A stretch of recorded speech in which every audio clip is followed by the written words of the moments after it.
संत गुरु रविदास जी कहते हैं, भगवान तक पहुंचने का रास्ता आसान नहीं है।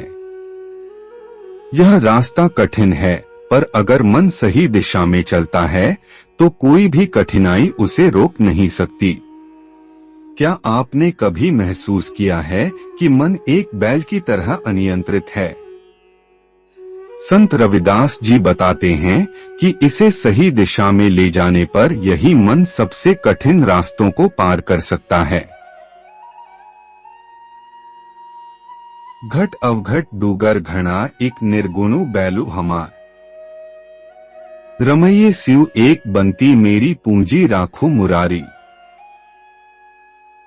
जैसे एक गुणहीन बैल के लिए पहाड़ी का मुश्किल और घना रास्ता तय कर अपनी मंजिल की प्राप्ति करना कठिन है, ऐसे ही इस सांसारिक जीव के लिए दुर्लभ मनुष्य जन्म प्राप्त कर परमात्मा की प्राप्ति का रास्ता अज्ञानता और सांसारिक झूठे बंधनों के कारण बहुत खतरनाक है। मनुष्य के लिए यह रास्ता पहाड़ी की भांति कठिन और जंगल की भांति घना है। हे प्रभु, मेरी निवेदन है कि सांसारिक जीव की श्वासों रूपी पूंजी की रक्षा करो। को बंजारो राम को मेरा टांडा ला दिया जाए रे, हो बंजारो राम को सहज करो व्यापारू। मैं राम नाम धनु ला दिया बिखु लादी संसारी। यदि राम नाम का व्यापार करने वाला कोई व्यापारी है तो मेरे पास आकर प्रभु के राम नाम का व्यापार कर ले। मेरा भंडार परमात्मा के नाम से भरा हुआ है। मैं संसार में उच्चतम आध्यात्मिक स्थिति का व्यापार करता हूँ, जो कि संसार में भेदभाव से ऊपर उठकर प्राप्त होती है। सतगुरु रविदास महाराज जी कहते हैं कि मैंने मन रूपी बैल पर परमात्मा के राम नाम के सच्चे धन को लादा है, पर संसार के लोगों ने विकारों रूपी विष को लादा है।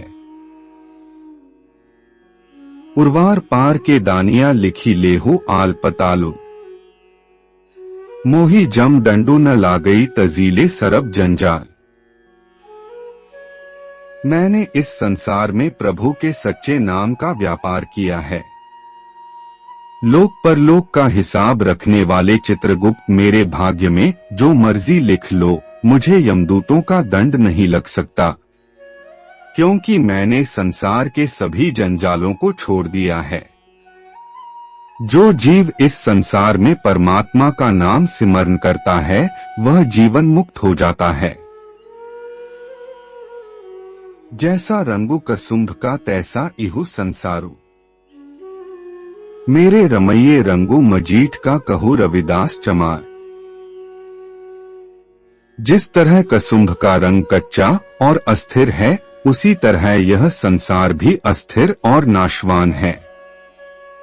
सतगुरु रविदास महाराज जी उच्चारण करते हैं कि मेरे प्रभु का रंग मजीठ की भांति पक्का, स्थिर और स्थायी है। मतलब ईश्वर का प्रेम और उनका नाम हमेशा कायम रहता है, कभी नष्ट नहीं होता। प्यार से बोलो जय गुरु रविदास।